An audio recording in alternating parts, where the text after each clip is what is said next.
Mesdames et messieurs, ce matin, lors du Conseil de défense, le président de la République l'a confirmé. Au vu des résultats sanitaires enregistrés ces derniers jours, la levée progressive du confinement peut être engagée ce lundi 11 mai. C'est une nouvelle étape dans la lutte contre l'épidémie. C'est une bonne nouvelle pour la France, pour les Français. Nous allons débuter lundi prochain un processus très progressif, au minimum sur plusieurs semaines, qui va permettre au pays de sortir doucement, mais sûrement, du confinement que nous connaissons en France, comme d'ailleurs dans une très grande partie des pays du monde, depuis le 17 mars. L'esprit dans lequel nous travaillons, vous le connaissez, nous cherchons en permanence le bon équilibre entre l'indispensable reprise de la vie normale, familiale, économique, culturelle, sanitaire et sociale, et l'indispensable respect de toutes les précautions qui empêchent l'épidémie de repartir et qui donc protègent les Français. C'est un équilibre qu'il nous faut tenir. Ce n'est pas une des priorités qui doit prévaloir sur l'autre, c'est un équilibre. Et c'est donc un chemin de crête. Notre méthode, vous la connaissez également. J'ai demandé à M. Jean Castex, qui est à la fois un haut fonctionnaire et le maire d'une commune qui se trouve dans les Pyrénées-Orientales, d'élaborer une stratégie très concrète en associant tous les acteurs, les collectivités territoriales, les partenaires sociaux, les scientifiques. Son rapport définitif a été validé ce matin par le président de la République en Conseil de défense. Il sera rendu public dans les jours qui viennent. Il est fondé sur une stratégie que j'ai présentée dès le 28 avril dernier à l'Assemblée nationale. D'abord, parce qu'il était nécessaire de prendre l'avis du Parlement. Ensuite, parce que présenter tôt cette stratégie permettait de la confronter aux réalités de terrain et aussi de laisser aux acteurs locaux le temps de se préparer au déconfinement. Nous y sommes. Il y a aujourd'hui une bonne nouvelle et une moins bonne nouvelle. La bonne nouvelle, c'est que nous sommes en mesure de valider le déconfinement sur l'ensemble du territoire métropolitain. La moins bonne nouvelle, c'est que certains départements ont des résultats moins bons qu'espérés. La carte de France, que va vous présenter le ministre de la Santé dans quelques instants, est très claire. Le pays est divisé en deux. Dans la majeure partie du pays, nous avons réussi à freiner la vague épidémique. Nous avons retrouvé des marges de manœuvre à l'hôpital et nous sommes prêts pour les tests. C'est ce qu'on appelle les départements verts. S'ils se maintiennent en vert les 3 prochaines semaines, nous pourrons, au tout début du mois de juin, envisager une nouvelle étape de déconfinement avec peut-être l'ouverture des lycées, l'ouverture des cafés, des restaurants, bien sûr dans la mesure, et dans cette mesure, où les conditions sanitaires le permettraient. Dans d'autres départements, le virus circule encore activement, où l'hôpital reste encore en forte tension. C'est ce qu'on appelle les départements rouges. Le déconfinement y est possible, avec certaines restrictions, pas d'ouverture des collèges, pas d'ouverture des parcs et jardins. Dans ces départements rouges, il faut faire mention de 2 situations particulières. Mayotte et la région Île-de-France. À Mayotte, le nombre de cas est faible, mais il est en augmentation. En Île-de-France, le nombre de cas baisse, sûrement, lentement, mais il reste élevé, plus élevé que ce que nous espérions. Voilà pourquoi, dans ces 2 territoires, nous allons devoir faire preuve d'une vigilance particulière. À Mayotte, nous avons décidé de retarder le déconfinement pour nous donner tous les moyens de maîtriser l'épidémie. En Île-de-France, compte tenu de la tendance qui reste bien orientée, nous pouvons déconfiner. Mais le fait qu'il reste du virus en circulation, que cette région, évidemment, est très dense, très peuplée, que les échanges y sont nombreux, ce fait nous impose une discipline renforcée. Les ministres vont détailler cette discipline. Je veux, pour ma part, insister sur 2 points. Dans cette épidémie, nous faisons tout pour protéger les plus vulnérables. Les personnes âgées, les personnes malades de pathologies comme l'obésité, le diabète, les insuffisances respiratoires. Nous l'avons dit, le président de la République l'a précisé, et nous ne reviendrons pas là-dessus, il n'y aura pas de confinement obligatoire pour les personnes vulnérables après le 11 mai, même en Île-de-France.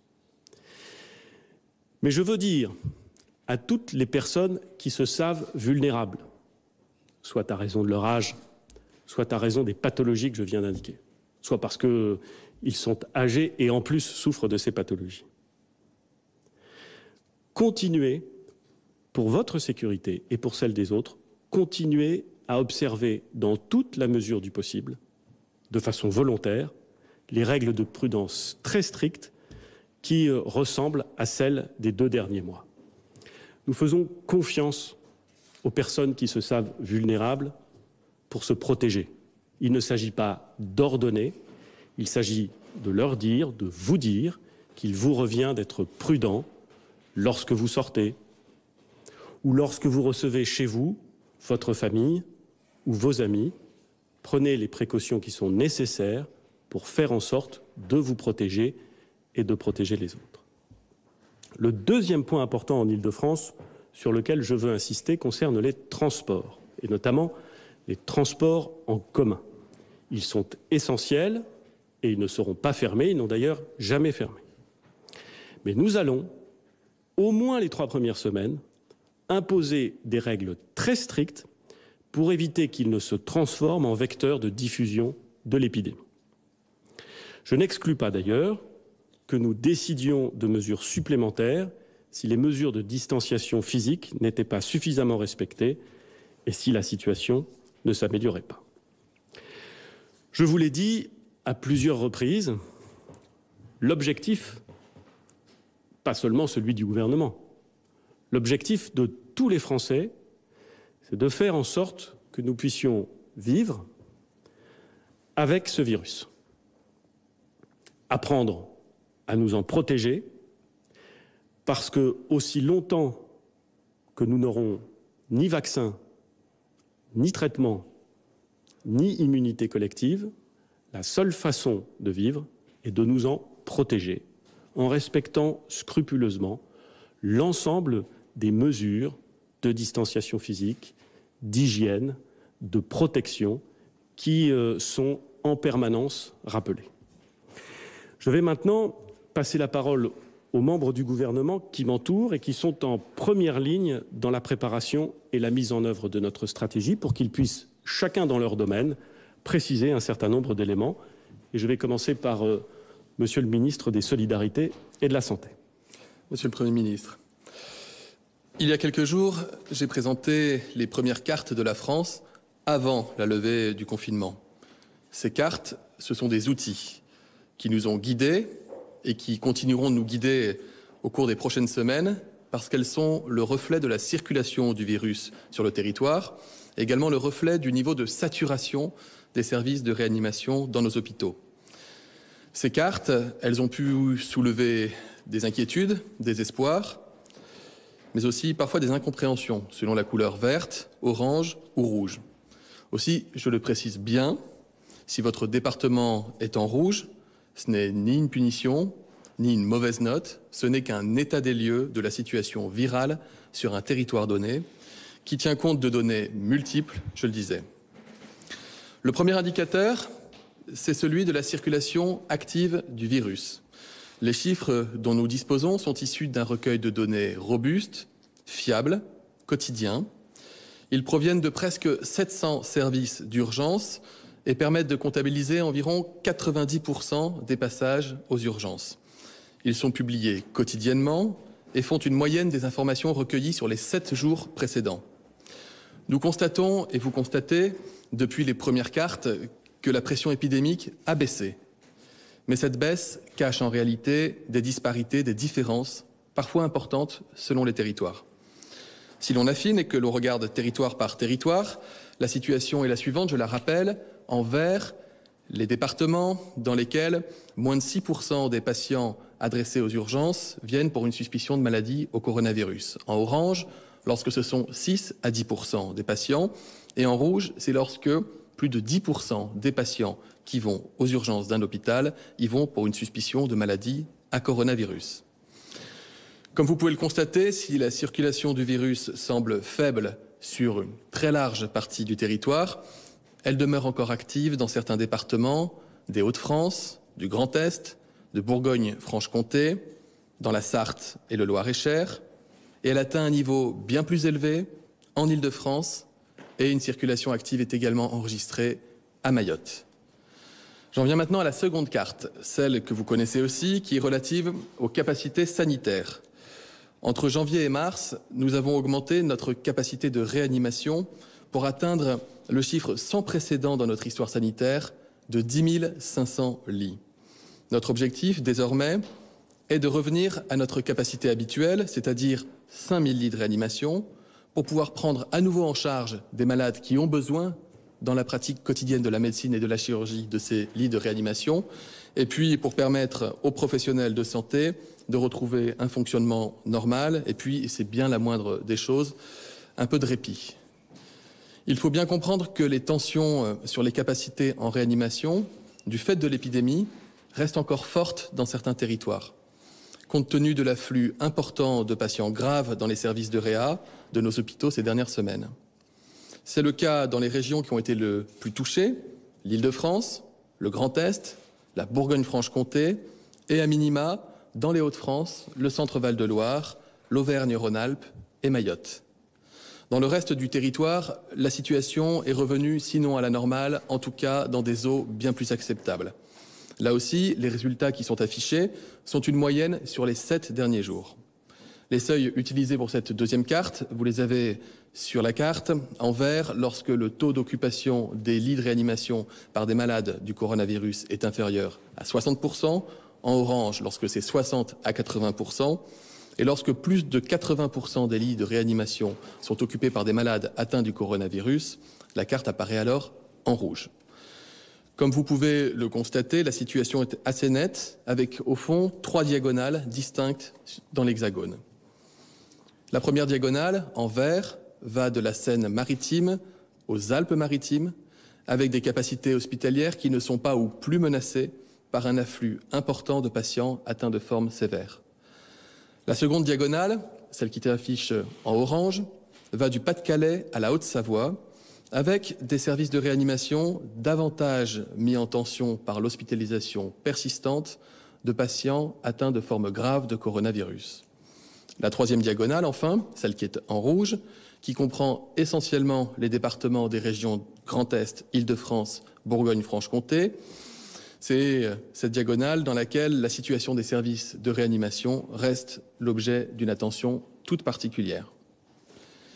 S'agissant maintenant de la troisième carte que vous allez découvrir aujourd'hui, c'est celle de nos capacités en matière de tests virologiques. En janvier 2020, le premier test PCR à la recherche du virus Covid-19 a été réalisé. Depuis, nous n'avons cessé d'augmenter, jour après jour, semaine après semaine, nos capacités diagnostiques en ville, à l'hôpital, dans les laboratoires départementaux vétérinaires, de gendarmerie, afin de pouvoir diagnostiquer de nouvelles infections. Un effort de montée en charge et de renforcement des équipements très important a été réalisé pour armer notre pays en tests. Ces dernières semaines, tout a été fait pour être en capacité de dépister les personnes vulnérables, mais aussi l'ensemble des personnes symptomatiques et les cas contacts. La France est prête pour tester massivement. La capacité de dépistage est dès aujourd'hui au niveau des besoins estimés. Vous voyez, la carte est pour le moins limpide. Pourtant, parfois de la théorie à la pratique, il peut y avoir des écarts. C'est pourquoi j'invite les Français qui se seraient vus prescrire un test PCR et qui rencontreraient des difficultés de toute nature dans la réalisation de ce test à contacter le numéro vert 0800 130 000, le numéro que vous connaissez, afin de nous permettre de résoudre sans délai les problèmes éventuels. Comme vous pouvez le constater, les territoires seront, dans leur totalité, en capacité de tester largement. J'en termine donc par une carte qui fait la synthèse des différents indicateurs et qui se présente comme une photographie, comme un panorama de la situation des territoires français à compter du 11 mai. Cette carte articule les 3 indicateurs de pression épidémique, de tension sanitaire et de capacité en matière de tests. Vous le voyez, 4 régions, tous les départements de 4 régions restent en rouge. L'Île-de-France, les Hauts-de-France, Bourgogne-Franche-Comté et Grand Est. Pourquoi des régions et pas des départements ? Parce que nous faisons le choix de tenir compte comme indicateur prioritaire du niveau de tension, de saturation des réanimations des hôpitaux. Et que cet indicateur, nous l'avons vu lors de la vague épidémique dans les régions touchées, se conçoit à l'échelle régionale.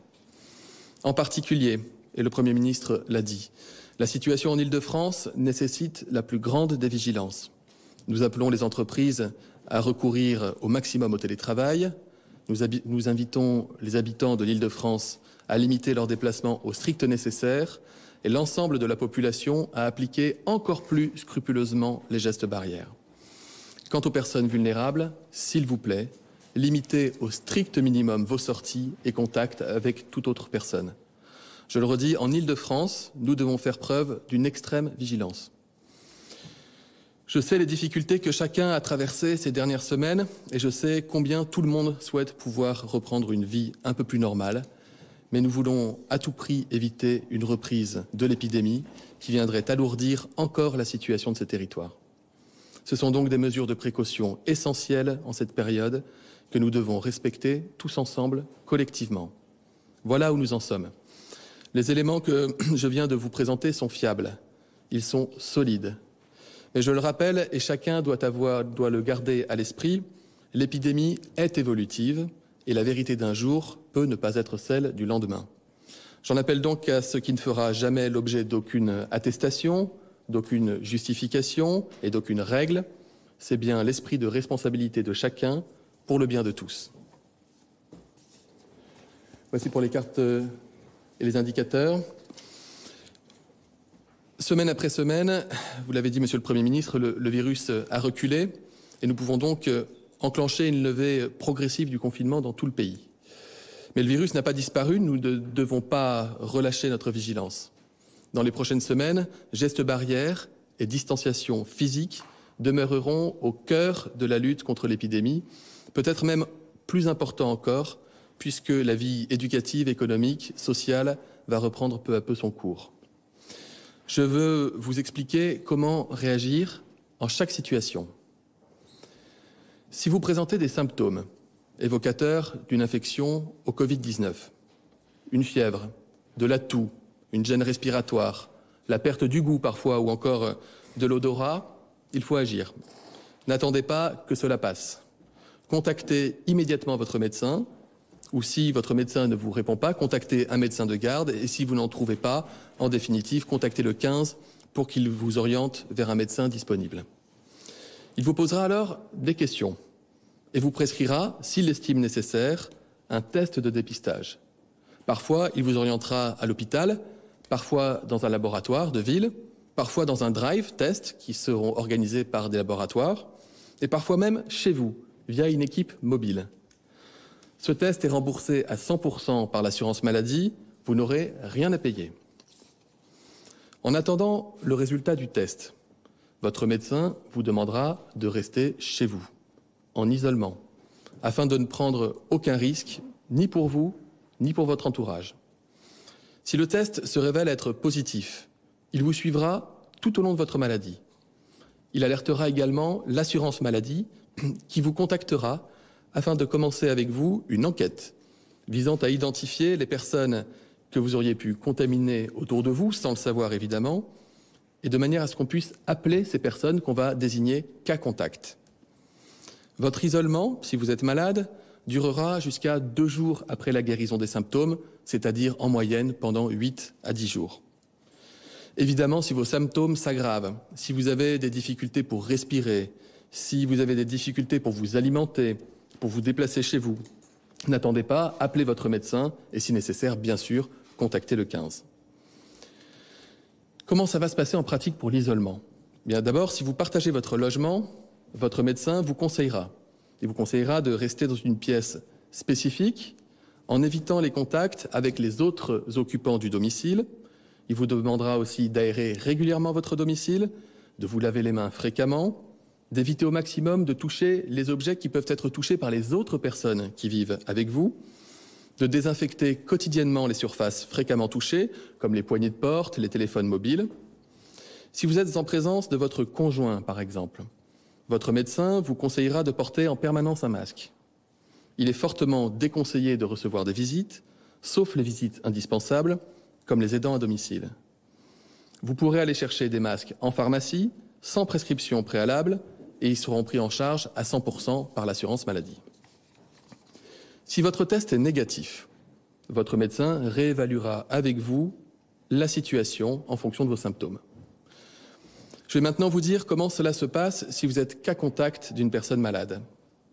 Le plus souvent, ce n'est pas vous qui appellerez, mais vous serez directement contacté par l'assurance maladie ou par quelqu'un qui travaille à l'agence régionale de santé et qui aura été informé que vous avez potentiellement été en contact avec une personne malade.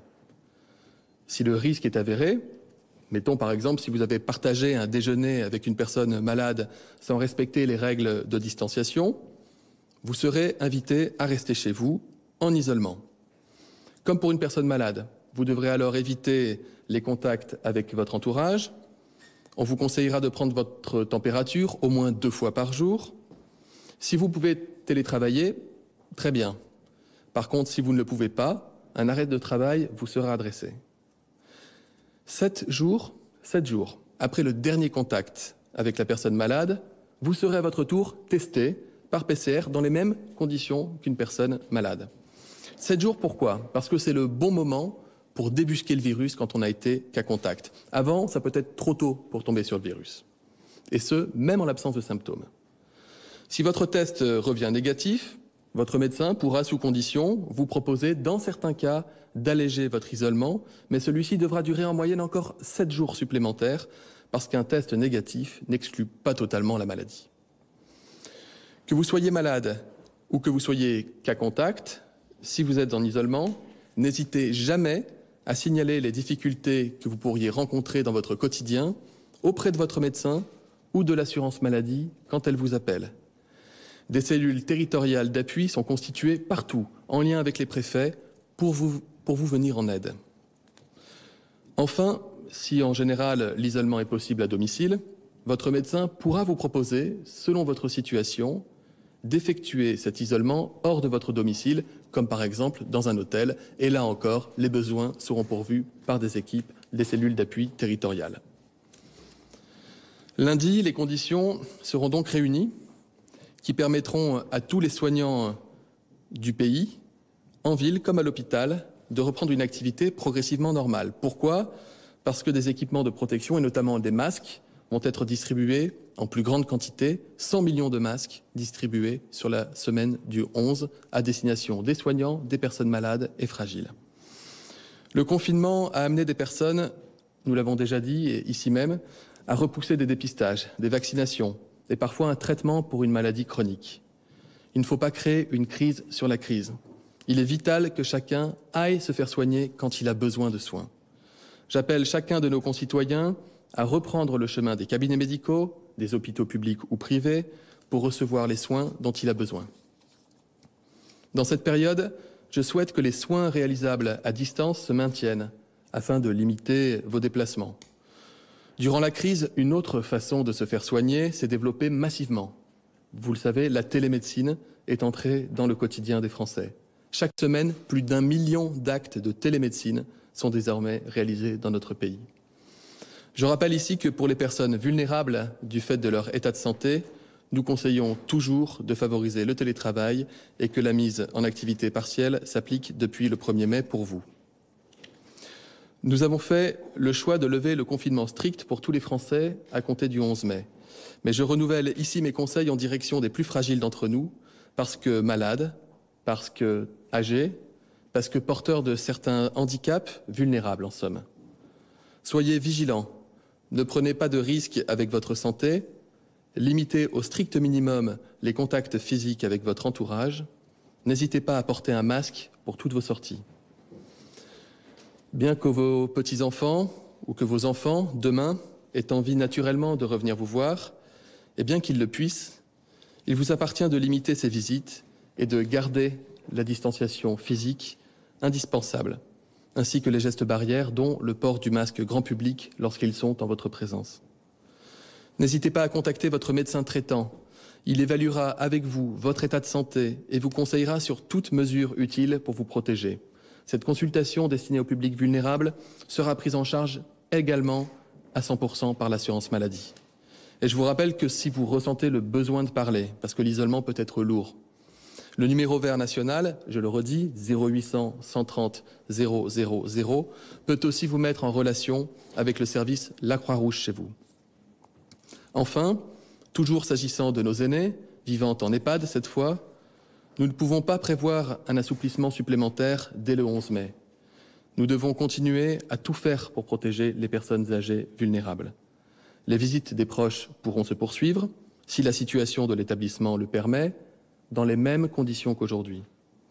Pour faire face à cette situation difficile, le gouvernement accompagne tous les EHPAD et débloque 475 millions d'euros de crédits supplémentaires. Et comme pour les soignants, nous annonçons que tous les personnels de tous les EHPAD de France, et quel que soit leur statut, percevront une prime pour valoriser leur engagement sans faille pendant cette crise. Cette prime sera de 1 500 € dans les 33 départements où l'épidémie aura été la plus forte et de 1 000 € ailleurs. Cette prime sera versée dans les prochaines semaines, elle sera défiscalisée. Il en sera de même dans les établissements accueillant des personnes en situation de handicap lorsque l'assurance maladie contribue à leur financement en lien avec la secrétaire d'État chargée du handicap, Sophie Cluzel. Dans le reste du secteur médico-social et dans le secteur social, en lien cette fois avec le ministre du Logement, Julien Denormandie, une prime sera annoncée également et détaillée très prochainement. Merci, Monsieur le ministre de la Santé. Je vais passer la parole désormais à Monsieur le ministre de l'Éducation nationale, car une des questions qui se posent dans le cadre de ce déconfinement, c'est évidemment les conditions dans lesquelles l'école va reprendre. Monsieur le ministre. Merci, Monsieur le Premier ministre. Comme chacun sait, il a été décidé le déconfinement scolaire à partir du 11 mai. Cela concerne d'abord les écoles primaires et puis, à partir du 18 mai, les collèges pour les départements verts. Cette décision, vous le savez, obéit à un impératif pédagogique et à un impératif social. Nous considérons que les enfants ne doivent pas rester sans contact physiquement avec l'école entre le mois de mars et le mois de septembre. Et c'est particulièrement vrai pour les plus jeunes. Notre préoccupation, elle est d'abord sociale. Nous devons lutter contre le décrochage scolaire. Nous devons tout simplement faire en sorte que chaque enfant de France puisse bénéficier de l'école. Or, tous les enfants ne bénéficient pas de la même façon de l'enseignement à distance tel qu'il a été mis sur pied. Sur la base des recommandations du Conseil scientifique, nous avons élaboré un protocole sanitaire très strict. Il a été travaillé avec les associations d'élus. Il est aujourd'hui bien connu. Il est sur le site de l'Éducation nationale. Et il nous permet de savoir quel est le cadre sanitaire permettant d'assurer une garantie quant au respect des gestes barrières, quant à la présence de l'ensemble des dispositions nécessaires pour toutes les écoles de France. C'est un protocole exigeant, nous en avons tous conscience. Et je veux remercier les maires en particulier, mais aussi l'ensemble des personnels des collectivités locales, de l'Éducation nationale, qui contribuent aujourd'hui encore à préparer les écoles pour que tout ceci soit possible. Lundi 11 mai, donc, ce seront d'abord tous les professeurs des écoles qui rentreront. Alors, il y aura une pré-rentrée. Cette pré-rentrée, selon le contexte local, permettra un temps d'échange pour pouvoir poursuivre le lendemain la rentrée des classes. Parfois, la pré-rentrée durera aussi le mardi 12 mai, parce que la taille de l'école ou les circonstances locales le justifient. Nous allons évidemment, vous le savez, ne pas accueillir les élèves tous en même temps. Il y a d'abord des niveaux qui seront privilégiés, c'est la grande section, le CP, le CM2 en particulier, mais une grande latitude est laissée localement. Et puis il y a les publics qui ont été définis comme prioritaires, c'est d'abord les élèves en situation de handicap, c'est aussi les enfants de personnel soignant ou indispensables à la reprise ou sans solution de garde. Cette deuxième catégorie, nous en avons déjà l'expérience puisque nous avons accueilli 30 000 enfants de soignants pendant la période de confinement. Et puis en troisième lieu, ce sont aussi tout simplement les enfants identifiés comme décrocheurs ou en voie de décrochage. Nous les estimons à environ 4% aujourd'hui et il y a tout un travail qui va être fait pour les ramener vers l'école. Les parents doivent être informés personnellement cette semaine des modalités de reprise par l'école travaillant elle-même en lien très étroit avec la mairie. Bien entendu, cette rentrée n'est pas une rentrée ordinaire. Ce n'est d'ailleurs même pas une rentrée, c'est une reprise. Et chacun comprend bien que tout ceci doit être progressif. Chaque enfant se trouve dans 4 situations possibles. À certains moments, il peut être à l'école, en petits groupes, avec ses camarades. Vous le savez, ces groupes ne dépassent pas 15 à l'école élémentaire et 10 à l'école maternelle. À d'autres moments, il peut être en études quand les locaux le permettent et qu'il y a des moyens de surveillance. En troisième lieu, il peut se retrouver dans des locaux périscolaires. Ceci existe lorsqu'un travail entre l'éducation nationale et la mairie permet d'avoir ces activités de sport, de santé, de culture ou de civisme. Et puis en quatrième lieu, ils peuvent être à la maison, dans le cadre de l'enseignement à distance, à plein temps quand les parents ont préféré les garder à la maison, ou à temps partiel si ils passent une partie du temps à l'école et l'autre partie du temps à la maison. Ce système, évidemment, se règle localement, puisque chaque situation est particulière, et nous allons être particulièrement attentifs aux élèves décrocheurs pour qu'ils aillent le plus possible à l'école ou qu'ils puissent bénéficier pleinement de l'enseignement à distance. Je veux saluer l'engagement des directeurs et des directrices d'école qui, en ce moment même, avec l'ensemble des personnels, font un travail remarquable dans ce sens. Nous avons les premières remontées de ce qui est aujourd'hui attendu pour la semaine prochaine, en ayant à l'esprit qu'une partie des professeurs restent chez eux du fait, par exemple, de problèmes de santé ou de problèmes de santé d'un proche, et qu'une partie des élèves restent chez eux pour des problèmes de santé ou parce que la famille a choisi qu'ils restent chez eux. Mais dans ce contexte, nous avons pu travailler avec les communes pour que le maximum d'écoles puissent ouvrir. Et aujourd'hui, nos remontées nous permettent de voir qu'entre 87 et 90% des communes ont préparé la rentrée pour la semaine prochaine. Nous travaillons encore avec les 10% restants. Ce travail devrait permettre des ouvertures, d'ailleurs, au cours de la semaine suivante. Nous avons ainsi 80 à 85% des 50 500 écoles de France qui ont déclaré ouvrir la semaine prochaine. Une bonne partie donc des écoles seront ouvertes la semaine prochaine. Ça ne signifie pas que tous les élèves y vont. C'est même, comme je l'ai dit, progressivement que cela se passera, notamment à partir du 12 mai. Pour la semaine prochaine, nous aurons donc un peu plus de 1 million d'élèves, normalement, qui reviendront dans leur classe. Et il y aura pour les accueillir environ 130 000 professeurs. Les autres professeurs du primaire et du secondaire continueront à assurer l'accompagnement pédagogique à distance. Nous en avons maintenant une bonne expérience depuis 2 mois, avec de bonnes satisfactions, je crois, de la part des familles, même si nous pouvons encore améliorer le dispositif, ce que nous allons faire. De même, 12 000 personnels médicaux et sociaux de l'éducation nationale sont mobilisés la semaine prochaine pour accompagner les professeurs et les élèves. Nous faisons particulièrement attention à la dimension psychologique de ce retour.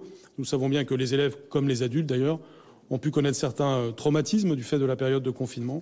Le déconfinement va aussi servir à cela, c'est-à-dire un accueil, du dialogue et la possibilité de définir un mois de mai et un mois de juin qui ne seront pas des mois de mai habituels et des mois de juin habituels, mais qui seront des mois utiles sur le plan pédagogique, éducatif, pour que les enfants puissent se retrouver et pour qu'on puisse bien définir la consolidation de leur savoir et aussi la suite de leur scolarité. Merci. Merci, Monsieur le ministre de l'Éducation nationale.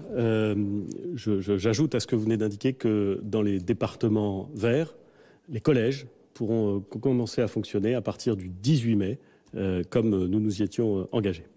Merci beaucoup. Je vais passer la parole à Madame la ministre en charge des transitions. qui va nous dire un mot d'un sujet qui est évidemment au cœur des préoccupations de ceux qui doivent se déplacer, la question des transports. Madame la ministre, vous avez la parole. Merci, Monsieur le Premier ministre. L'objectif du gouvernement en matière de transport est de permettre à ceux qui le doivent de se déplacer en assurant la protection des usagers et des personnels des transports. C'est-à-dire, pour cette première étape du déconfinement jusqu'à fin mai, en appliquant les gestes barrières et les règles de distanciation physique.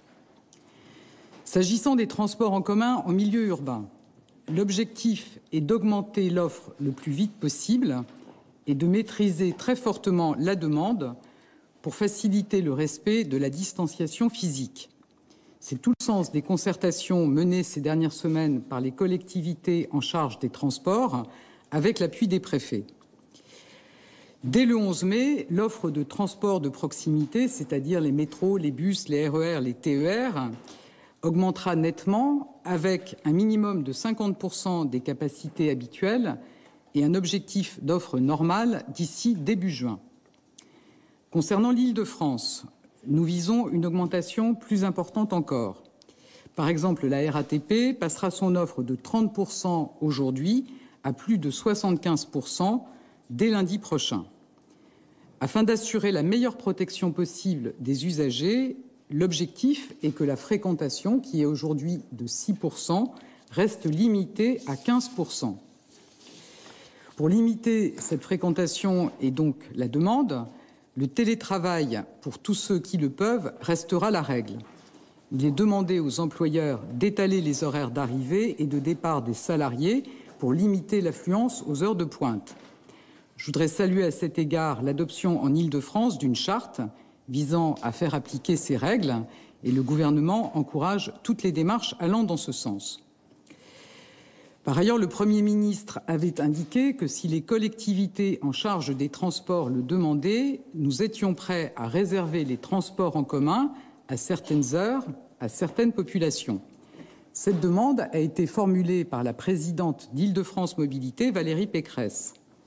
L'accès aux transports en commun en Île-de-France sera donc réservé aux heures de pointe, aux personnes détenant une attestation de leur employeur ou ayant un motif impérieux pour se déplacer, que ce soit un motif de santé, convocation de justice ou pour accompagner des enfants. Bien sûr, une tolérance sera prévue pour les premiers jours. Enfin, les collectivités en charge des transports et les opérateurs devront prendre les dispositions permettant de limiter la fréquentation dans les gares, les stations et à bord des véhicules, par exemple en régulant les entrées, voire le cas échéant, en fermant certaines gares ou certaines stations en cas de surfréquentation. Les forces de l'ordre leur apporteront leur concours selon des modalités que le ministre de l'Intérieur vous présentera dans un instant. Nous voulons également limiter au maximum le trafic automobile et les risques de bouchons qui pourraient générer des pics de pollution et des blocages des axes routiers. Le covoiturage et les mobilités alternatives à la voiture sont donc encouragés. C'est notamment le sens du plan vélo que nous avons présenté pour favoriser sa pratique pendant le déconfinement. Les déplacements interrégionaux continueront pour leur part d'être très fortement limités pendant cette première période de déconfinement. À la différence des transports en commun en milieu urbain, l'offre sera volontairement réduite. Pour les TGV et Intercités, nous passerons de 7% de l'offre aujourd'hui à 20 à 30% de l'offre le 11 mai pour atteindre au maximum 40% de l'offre habituelle fin mai. Les réservations seront obligatoires avec des modalités adaptées selon le type de train et l'occupation des trains sera plafonnée à 50% du total des places. Pour favoriser l'application des gestes barrières dans les transports et la protection de tous, le port d'un masque grand public sera obligatoire pour les usagers de 11 ans et plus et les personnels en contact avec le public, y compris dans les gares.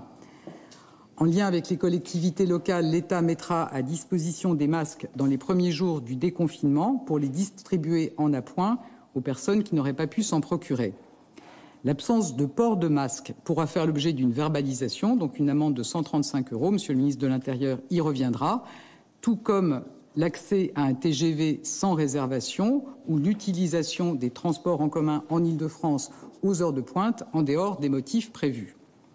Les opérateurs mettront à disposition du gel hydroalcoolique. Ils prendront des dispositions pour assurer la distanciation physique, par exemple la condamnation de siège ou le marquage au sol.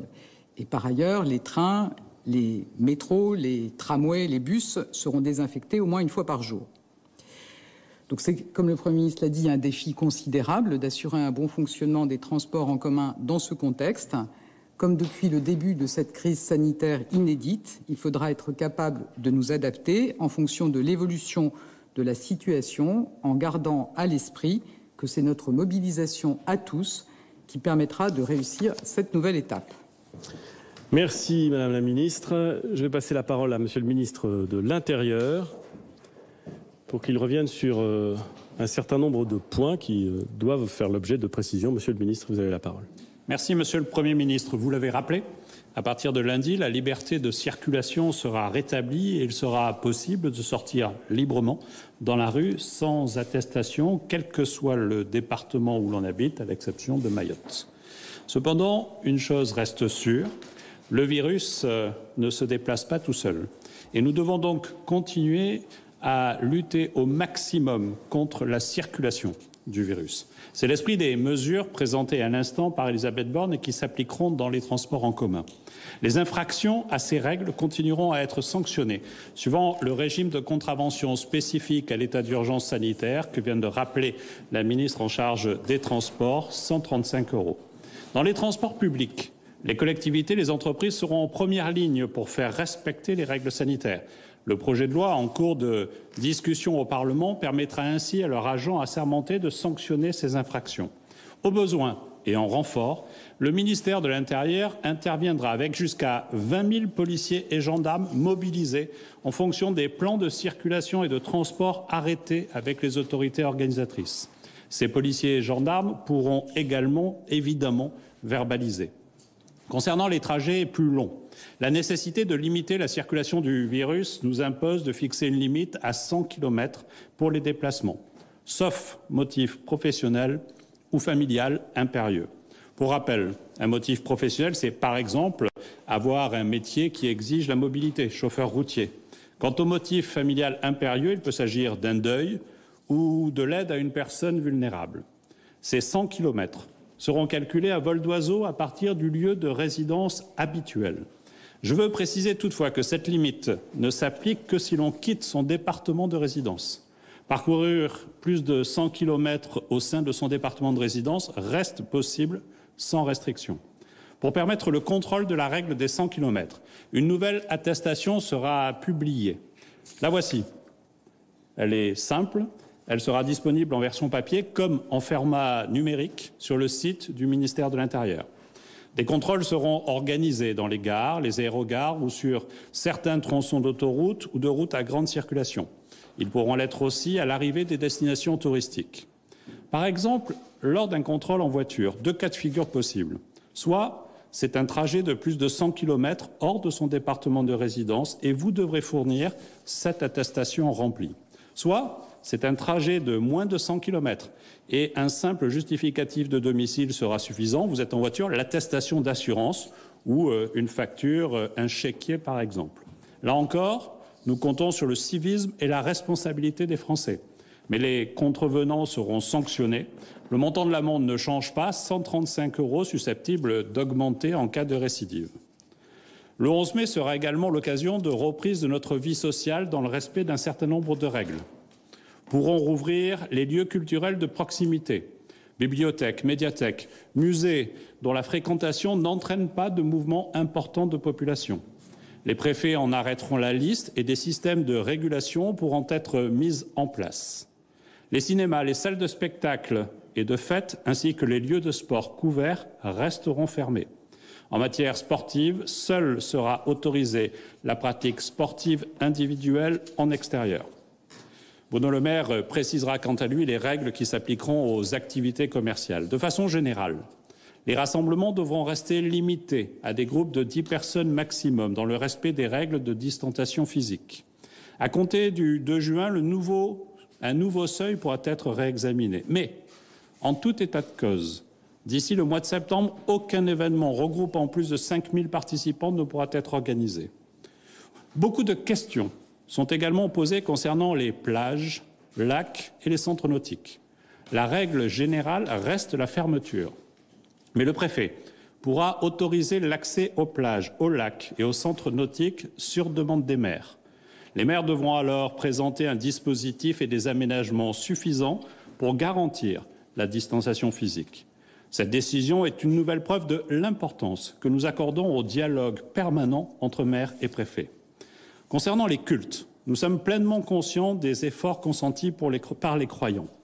Nous avons reçu plusieurs propositions pour concilier pratiques religieuses et distanciation physique. Comme je l'ai indiqué le 22 avril au pasteur Claveroli, représentant de la conférence des responsables de culte en France, et comme annoncé par le Premier ministre au Sénat ce lundi, nous allons travailler avec l'ensemble des responsables cultuels aux conditions d'une reprise des cérémonies religieuses d'ici la fin du mois. J'en viens maintenant aux frontières. Comme vous le savez, depuis le début de la crise sanitaire, la fermeture des frontières est la règle et l'autorisation de passer l'exception. Nous avons toujours besoin de cette mesure de protection. Cela n'a donc pas vocation à changer immédiatement. Concernant les entrées et sorties de l'espace européen, un assouplissement progressif et ordonné des règles de circulation viendra en temps voulu, quand la situation sanitaire le permettra. Et il sera décidé évidemment avec l'ensemble des États concernés. Mais les frontières restent donc fermées jusqu'à nouvel ordre. Pour ce qui est de nos frontières nationales, et notamment celles que nous partageons avec nos voisins européens, nous avons décidé de prolonger les restrictions mises en place jusqu'au 15 juin au moins. La libre circulation des travailleurs transfrontaliers sera, elle, préservée, comme c'est le cas depuis le début de la crise sanitaire. En outre, le projet de loi de prorogation de l'état d'urgence sanitaire, actuellement débattu au Parlement, rend possible des mesures de quatorzaine, voire d'isolement, pour toute personne, française ou étrangère, entrant en France, y compris en provenance de l'intérieur de l'espace européen. À ce stade, compte tenu de l'évolution de l'épidémie en Europe et au regard de l'alignement des mesures sanitaires entre pays européens, ces mesures ne seront pas appliquées à l'intérieur de l'espace européen, sauf outre-mer, et si nous le décidons, en Corse. Cette situation exige néanmoins que soit maintenue une étroite coordination en matière de contrôle aux frontières extérieures de l'Union. Enfin, nous avons décidé de rendre possible certaines dérogations supplémentaires pour permettre de franchir la frontière entre la France et un pays de l'Union européenne, par exemple pour tous les déplacements concernant la garde, la visite ou la poursuite de la scolarité d'un enfant, comme pour les ressortissants de l'espace européen qui justifient d'un motif économique impérieux et sont munis d'un contrat de travail, en particulier les travailleurs saisonniers agricoles. Mesdames et messieurs, la bonne mise en œuvre de ces règles repose sur la responsabilité de chacun. Déconfiner, c'est ne pas baisser la garde, c'est une liberté progressivement retrouvée. L'immense majorité de nos concitoyens le savent. Le très faible taux de verbalisation depuis le début du confinement, moins de 6%, le prouve. Notre civisme collectif, c'est notre réussite collective. Le travail continue, les forces de l'ordre seront à pied d'œuvre, de même que les préfets et sous-préfets, pour adapter aux côtés des maires, territoire par territoire, notre stratégie de déconfinement. C'est ensemble que nous vaincrons ce virus et nous sommes tous mobilisés autour d'un objectif commun, réussir le déconfinement. Merci, Monsieur le ministre de l'Intérieur. Je vais passer la parole à Monsieur le ministre de l'Économie et des Finances pour qu'il évoque les questions relatives au commerce et à la reprise de l'activité en général, ainsi que les questions relatives à l'approvisionnement en masques. Monsieur le ministre. Merci, Monsieur le Premier ministre. Mesdames, Messieurs, un des enjeux majeurs du 11 mai, c'est évidemment la reprise d'activité. Nous avons perdu au cours des 3 derniers mois beaucoup de croissance et beaucoup d'emplois. Nous devons donc relancer l'activité économique et la relancer dans des conditions de sécurité sanitaire maximale pour les salariés. Mais l'économie française doit redémarrer. Par conséquent, le 11 mai, tous les commerces fermés depuis le 15 mars rouvriront, à l'exception des lieux de convivialité comme les cafés, les bars, restaurants ou, comme le Premier ministre l'a indiqué, nous fixerons la date de réouverture à la fin du mois de mai. Vous me permettrez d'avoir évidemment un mot de soutien pour tous les restaurateurs, pour tous les acteurs du secteur du tourisme, de l'événementiel, de la culture, du sport, qui aujourd'hui traversent des moments particulièrement difficiles. Le 11 mai prochain, par conséquent, ce sont 400 000 entreprises qui vont rouvrir. 400 000 entreprises qui représentent 875 000 emplois. Ce sont 77 000 salons de coiffure. Ce sont 33 000 commerces d'habillement. Ce sont 15 000 fleuristes, 3 300 libraires qui vont rouvrir. C'est la vie sociale et économique qui va pouvoir redémarrer. S'agissant des centres commerciaux de plus de 40 000 mètres carrés, comme cela a été indiqué par le ministre de l'Intérieur, ils pourront rouvrir en accord avec les préfets, sauf en Île-de-France, où nous estimons que les risques sanitaires qui viennent d'être signalés par le Premier ministre et par le ministre de la Santé nous amènent à reporter leur ouverture. S'agissant des secteurs qui tournaient au ralenti, il faut évidemment profiter de ce 11 mai pour relancer aussi et accélérer la reprise d'activité. Nous avons vu dans certains secteurs, comme le bâtiment et les travaux publics, des secteurs à l'arrêt à 80, 85 ou 90%. Il faut accélérer la reprise. Et nous pouvons par exemple nous fixer comme objectif pour le secteur des travaux publics une quasi-reprise complète d'activité d'ici la fin du mois. Et je me réjouis de voir que dans certaines industries, l'industrie automobile par exemple, les usines se remettent à tourner et les salariés ont repris le chemin du travail.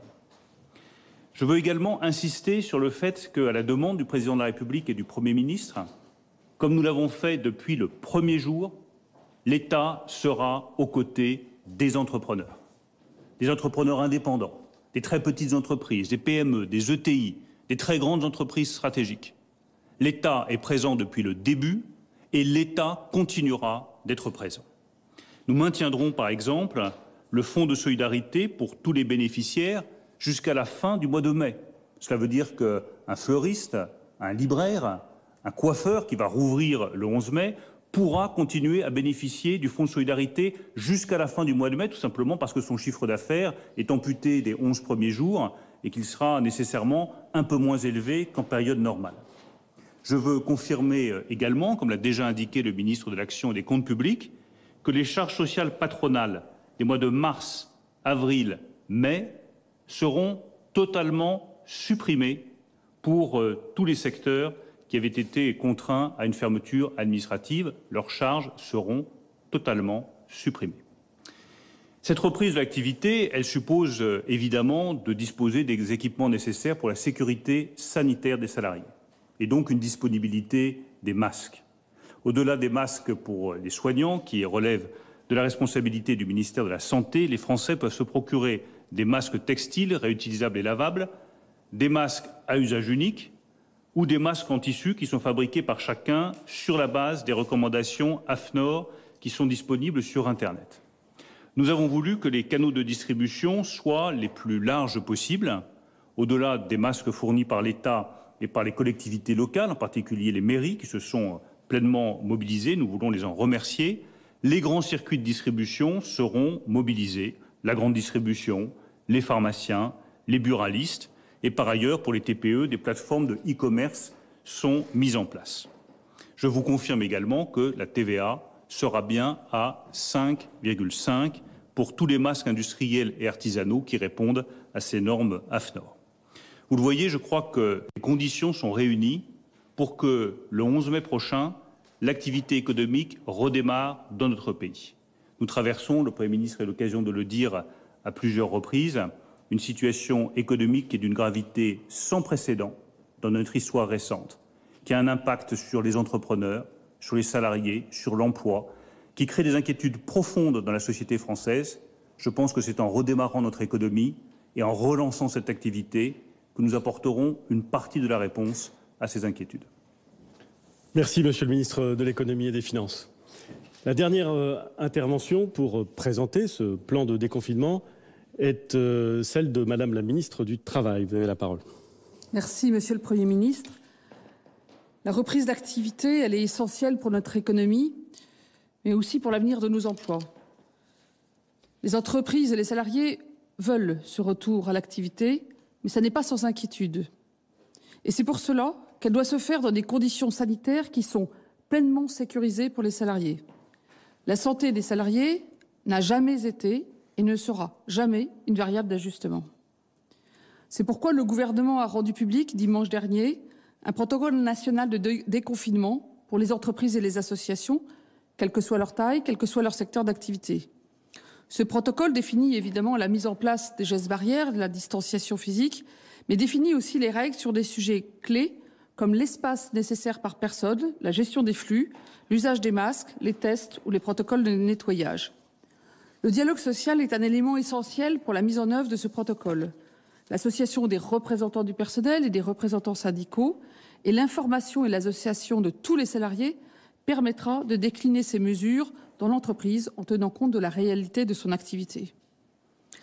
Au protocole national de déconfinement, qui est accessible sur le site du ministère du Travail, s'ajoutent des guides métiers ou des guides sectoriels qui sont coélaborés avec les professionnels et soumis à la consultation des partenaires sociaux. Ils sont validés par le ministère du Travail et le ministère de la Santé. 54 guides sont d'ores et déjà disponibles sur le site du ministère du Travail. Il y en aura plus de 60 d'ici dimanche, dont celui évidemment très attendu du commerce non alimentaire et de celui sur la coiffure. Pour réussir ce déconfinement, l'ensemble du gouvernement est pleinement mobilisé, mais nous comptons aussi sur la responsabilité de chaque entreprise, en particulier pour continuer à recourir au télétravail au maximum de ce qui est possible, et tout particulièrement en Île-de-France où c'est crucial. Nous allons à ce titre publier dans les 24 heures un guide concerté avec les partenaires sociaux pour accompagner les entreprises qui jusqu'ici n'étaient pas habituées au télétravail et qui n'avaient pas mis en place d'accord des chartes et ne savent pas toujours comment organiser le travail. Nous appelons également les entreprises à recourir autant que possible aux horaires décalés pour limiter le nombre de personnes simultanées dans les transports, mais aussi sur le lieu de travail. Le dialogue social, je l'ai dit, on ne le répétera pas assez, est essentiel pour organiser cette reprise du travail, car il va falloir discuter les évolutions de l'organisation du travail et la mise en œuvre de ces conditions de santé et de sécurité. Enfin, à la date du 11 mai, il y aura aussi la possibilité pour les centres de formation d'apprentis et les centres de formation continue de rouvrir progressivement. Ils seront capables, dès lundi, d'accueillir leurs équipes, puis les apprentis et les stagiaires en formation continue, qu'ils soient salariés, indépendants ou demandeurs d'emploi, à condition, bien sûr, de respecter pleinement le protocole de déconfinement. Avec les ministres de l'Éducation nationale, de l'Enseignement supérieur et de l'Agriculture, nous avons travaillé pour rendre cette ouverture possible dès la semaine prochaine. Et pour accompagner cette reprise, nous publierons également un guide métier spécifique destiné aux établissements de formation et d'apprentissage. La réussite du déconfinement dépend de tous, le gouvernement, les entreprises, les salariés, les partenaires sociaux, l'ensemble des citoyens. Ensemble, nous pouvons réussir ce déconfinement et, nous en sommes convaincus, concilier le retour de l'activité économique et de l'activité de formation avec la santé des salariés et la santé des Français. Merci beaucoup, Madame la Ministre du Travail. Nous sommes le 7 mai. Il nous reste 3 jours, un peu plus de 3 jours pour arriver au 11 mai et pour continuer à nous préparer. Lundi prochain sera le premier jour d'une phase nouvelle, d'un redémarrage de notre vie sociale. Ce ne sera pas une vie totalement normale. L'ensemble des membres du gouvernement qui s'est exprimé aujourd'hui l'a dit clairement, mais ce sera le début de cette nouvelle phase. Elle demandera de la part de chacun des Françaises et des Français de la discipline et de la responsabilité. Le 11 mai, bien entendu, mais aussi le 12, le 13 et tous les jours suivants, c'est dans la durée que nous réussirons à maîtriser la circulation du virus et l'épidémie. Je suis confiant sur le fait que nous saurons faire preuve collectivement de cette discipline et de cette responsabilité. Le déconfinement progressif ne doit pas être le signe ou la marque du relâchement de notre vigilance. Nous allons aborder les jours et les semaines qui viennent avec pragmatisme, en continuant tout au long du mois de mai à adapter notre plan au retour du terrain, à poursuivre le dialogue avec les élus locaux, à apprendre d'éventuelles difficultés qui se feraient sentir.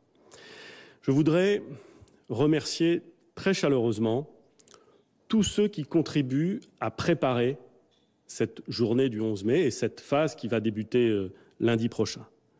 Les maires, bien entendu, puisque nous les avons placés au cœur des opérations de déconfinement, les préfets, les entreprises, l'ensemble des élus locaux, les agences régionales de santé, les fonctionnaires de l'État, tous ceux qui, à leur place, en fonction de leurs responsabilités, contribuent à nous préparer et à permettre ce déconfinement.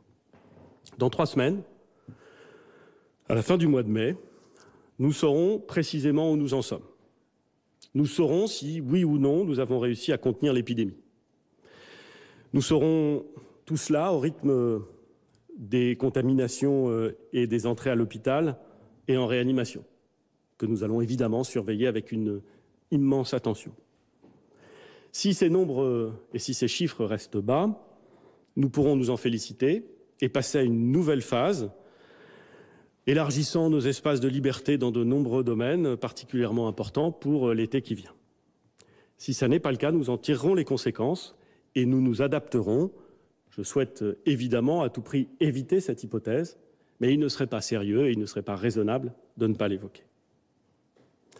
Lundi, je pense que beaucoup de Françaises et de Français seront heureux de retrouver un peu de la liberté qui leur a tant manqué pendant ces longues semaines de déconfinement.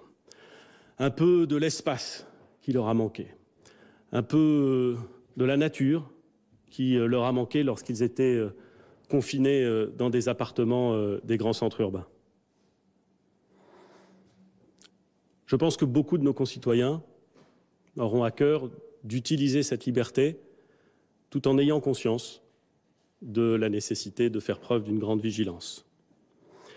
L'ensemble des mesures qui ont été présentées et qui seront rappelées dans le plan que j'évoquais tout à l'heure et qui, je le répète, sera publié, sont des mesures qui parfois sont très directives, parfois appellent, dans l'hypothèse où elles ne seraient pas respectées, des sanctions.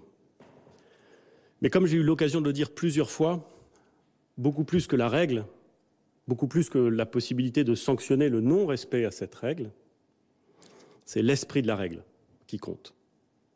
C'est le fait que nous devons en permanence préserver l'équilibre que j'évoquais au tout début de cette intervention, entre la sécurité sanitaire, qui est importante, qui est décisive, et la reprise de notre vie. Cet équilibre, il ne peut être atteint, il ne peut être respecté que si nous nous faisons confiance les uns les autres. Pas simplement l'ensemble des concitoyens dans le gouvernement ou dans telle ou telle autorité publique. Les uns les autres, entre nous, si nous avons tous compris ce dont il s'agissait. Et je veux dire qu'en la matière, j'ai confiance. Je vous remercie et nous allons évidemment maintenant répondre à toutes les questions qui nous sont posées par l'intermédiaire de 2 journalistes présents avec nous cet après-midi. Bonjour Monsieur le Premier ministre, Nathalie Moret pour les quotidiens du groupe EBRA, qui sont les quotidiens de l'Est de la France. Avant de répercuter les questions de mes confrères, j'ai une première question. À partir de lundi, donc, la France sera divisée entre les départements verts et rouges. Les Français étaient très impatients de découvrir cette nouvelle carte. On a compris que le risque était différent selon qu'on habitait dans un département vert et rouge. En clair, selon si on habite à Toulouse ou à Mulhouse. Mais en termes de contraintes, ça reste finalement assez limité à l'ouverture des parcs et jardins et des collèges. Alors pour bien vous comprendre, est-ce qu'il y aura à partir de lundi une France à 2 vitesses ou pas ? Non, d'abord, il n'y a qu'une seule France et il ne faut jamais imaginer qu'il y aura une France à 2 vitesses. Et partout, la prudence s'impose. Partout, les gestes barrières, la distanciation physique, partout la vigilance s'impose. Qu'on soit dans un département vert ou dans un département rouge, nous ne pouvons pas faire les malins avec le virus et nous devons être extrêmement concentrés. Ce qui est vrai, c'est que dans les départements verts, la situation est objectivement meilleure. Souvent parce que le système hospitalier est plus disponible, a été moins sollicité et peut donc mieux répondre dans l'hypothèse où les choses s'aggraveraient.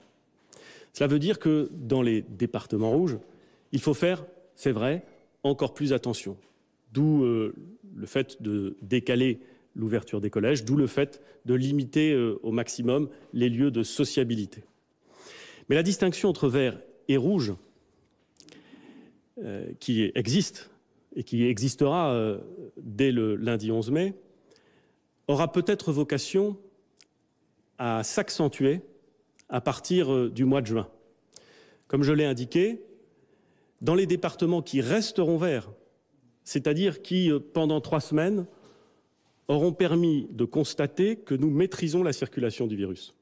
On pourra aller plus loin le 2 juin. Dans ceux qui ne seront pas passés au vert, il ne sera pas possible d'aller aussi loin. Et donc vous voyez que cet instrument qui permet une différenciation aujourd'hui est appelé évidemment à s'accroître. Un dernier élément sur la distinction entre les départements verts et les départements rouges. J'ai indiqué que lorsque des doutes se posaient sur telle ou telle mesure, lorsque les maires et les préfets discutent très localement de la façon dont ils peuvent interpréter ou dont ils doivent mettre en œuvre une règle, le fait d'être dans un département rouge ou dans un département vert est évidemment une aide précieuse. Plus de prudence lorsqu'on hésite dans les départements rouges que dans les départements verts. Voilà à quoi sert cette distinction. Et je répète, pour bien conclure, que dans 2 territoires déjà classés en rouge, le département de Mayotte et la région Île-de-France, c'est une vigilance encore accrue qu'il convient de respecter. Bonjour, Julien Gasparuto, journaliste à France Télévisions. Pour poursuivre un petit peu la question qui vient d'être posée, pour relayer également une question de mes confrères de BFM, est-ce que vous renvoyez au 2 juin, la date du 2 juin sur cette carte, est-ce que la carte sera réactualisée d'ici là quotidiennement? Est-ce qu'en fonction de l'évolution de l'épidémie, vous pourriez durcir les critères dans certains départements ou certaines régions et à l'inverse les assouplir dans d'autres départements ou régions? Je vais parler, et évidemment le ministre des Solidarités et de la Santé pourra compléter ce que je vais indiquer. Mais la première chose que je veux dire très clairement, c'est que l'ensemble des indicateurs que le ministre de la Santé vous a présentés seront suivis quotidiennement. Et que nous avons souhaité qu'ils puissent être rendus publics, connus, compris par l'ensemble de nos concitoyens. Nous allons suivre quotidiennement les critères que nous avons évoqués. Et bien entendu, si tout reste vert, pas de sujet. Si on reste rouge, même en s'améliorant un peu, mais sans aller en deçà des seuils qui permettent de classer en vert, là encore, nous verrons. Ensuite, il y a des mesures qui, si on basculait du rouge au vert, demandent du temps. Je vais parler de façon hypothétique. Il faut toujours se méfier quand on parle de façon hypothétique. Imaginez que dans tel département, dans 4 jours, on bascule en vert. Nous ne serions pas prêts, dans un département qui basculerait en vert le 15 ou le 16 mai, à recommencer la scolarité des enfants du collège le lundi suivant.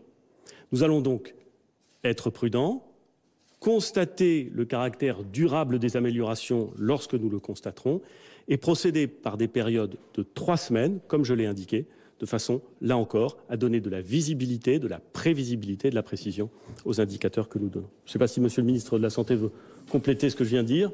Vous avez tout dit, Monsieur le Premier ministre. Peut-être juste rappeler que les indicateurs de suivi épidémique, ils sont glissants sur 7 jours. C'est-à-dire qu'on ne fait pas au jour donné, on regarde sur les 7 derniers jours. Donc l'évolution s'en voit consolidée, mais pas forcément accélérée. Et dire qu'on fait du travail, presque du travail à façon, c'est-à-dire qu'on regarde territoire par territoire. Vous avez un territoire dans lequel un indicateur peut vous paraître vert ou à la limite d'être vert, mais vous voyez qu'il est bordé par des territoires dans lesquels le virus circule activement. Puis vous avez des territoires qui peuvent être des départements de résidence pour des gens qui vont travailler dans un département dans lequel le virus circule activement. C'est pour ça que je suis extrêmement vigilant quand je présente les cartes, en expliquant bien qu'il s'agit d'une photographie à un moment donné, qui tient compte des réalités de chaque territoire. Il ne faut pas se contenter de regarder les chiffres à l'état brut, parce que sinon, ça ne rend pas compte de la réalité des territoires. Et puis, un indicateur qui sera important à partir de lundi, mais on ne le rendra pas nécessairement quotidien, il faut que ça fasse sens. on regardera en transparence, de toute façon, on l'a toujours fait. On envoie nos données, on les publie sur Internet, sur le site du gouvernement. Ce sera le nombre de tests qui reviendra positif par territoire. Ça, ce sera quelque chose qui sera extrêmement important comme indicateur. Ce sera un indicateur fin. Aujourd'hui, on a un indicateur de circulation active du virus qui repose sur les entrées et les admissions aux urgences. On sait que cet indicateur, il est précoce, bien plus précoce que le nombre d'hospitalisations, etc. Mais quand demain, on bénéficiera d'un indicateur qui est combien de tests positifs sont réalisés territoire par territoire, là, ce sera important pour nous de pouvoir le suivre. Et puis ce sera aussi une occasion de vérifier qu'on est en mesure, effectivement, de réaliser tous les tests qu'on doit faire dans les territoires. Et peut-être même, peut-être même que si la circulation du virus n'est plus si active que ça dans les courants de la semaine prochaine ou de la semaine suivante, qui sait, eh bien peut-être que le nombre de tests que nous réaliserons sera d'autant réduit que le nombre de personnes à tester sera réduit. Donc toutes ces données, il faudra à chaque fois les expliquer, les inscrire dans un contexte. Des données brutes ne sont jamais très simples à appréhender. Maintenant qui a été posée par de très nombreux médias, le Huffington, le groupe TF1, LCI, BFM, l'AFP et RFI pour n'en citer que quelques-uns. Elle concerne le plan de reconfinement qui a été évoqué par Jean Castex devant les sénateurs. Est-ce que c'est un scénario que vous envisagez? Sur quels critères et à partir de quand cette décision pourrait être prise? C'est évidemment quelque chose que nous envisageons. Et nous avons intérêt à tout envisager. En tout cas, tout ce que nous pouvons envisager.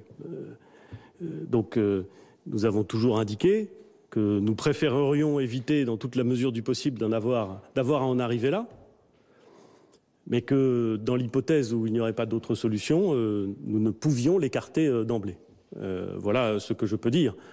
Ensuite, le moment du déclenchement de cette mesure dépendrait de la rapidité de circulation du virus, de beaucoup de facteurs, et je ne peux pas les présenter tous ici, mais tout ce que nous allons faire, tout ce que nous faisons a pour objet d'éviter cette extrémité, qui serait évidemment très dommageable pour notre pays, très démoralisante pour l'ensemble des Français, très dangereuse, je crois, à la fois pour l'état sanitaire et pour l'état du pays. Nous devons être vigilants dans la phase qui commence lundi pour éviter d'avoir, le cas échéant, à reconfiner. Une question également posée par de nombreux médias, TF1, LCI, BFM, RTL. Pouvez-vous nous donner des précisions sur les déplacements au-delà de 100 km? Si on a bien compris, il s'agira d'une simple déclaration sur l'honneur. Et par ailleurs, est-ce que dans les motifs impérieux, vous avez évoqué le deuil et l'aide à une personne vulnérable? Est-ce que le fait d'envoyer ses enfants en garde chez ses grands-parents au-delà de 100 km parce que l'école et la crèche restent fermées, est-ce que ça fait partie des motifs impérieux? D'abord, je voudrais indiquer que, conformément à ce que le ministre de la Santé et moi-même avons dit, même si nous faisons confiance à la responsabilité de chacun de nos concitoyens pour appliquer les gestes barrières et les bons comportements, nous voulons indiquer que pour les personnes les plus âgées, pour les personnes les plus vulnérables, la limitation, dans toute la mesure du possible, la très grande limitation des contacts est évidemment une mesure à respecter. Je le dis, alors vraiment pas de gaieté de cœur, mais je veux le rappeler, c'est absolument indispensable en Île-de-France et c'est utile absolument partout. Comprenons là encore l'esprit de la règle. Nous voulons éviter que le virus circule rapidement et pour éviter qu'il circule rapidement, il faut que les brassages de population, les déplacements massifs de population d'une partie à l'autre du territoire soient rendus quasi impossibles, en tout cas limités au maximum. C'est pour ça que nous faisons ça. Ce n'est pas pour ennuyer les Français. On aimerait tous pouvoir retrouver notre liberté complète de mouvement, de circulation, de rencontres, de découvertes, de voyages. Mais nous voulons éviter des propagations trop rapides, des brassages trop massifs de population. Donc cette règle des 100 km. Dans le cas d'un déplacement professionnel indispensable, je prends un exemple, cela peut arriver, un procès qui se tient dans une ville, un avocat qui doit aller plaider. C'est évidemment indispensable, s'il doit aller au-delà de 100 km, ça peut arriver, ça m'est arrivé dans une autre vie, de pouvoir réaliser un type de déplacement qui est un motif impérieux professionnel. Le ministre de l'Intérieur a dit le décès d'un proche est évidemment un motif impérieux, chacun peut le comprendre. L'assistance à un parent vulnérable ou à un enfant vulnérable relève à l'évidence de ces motifs impérieux.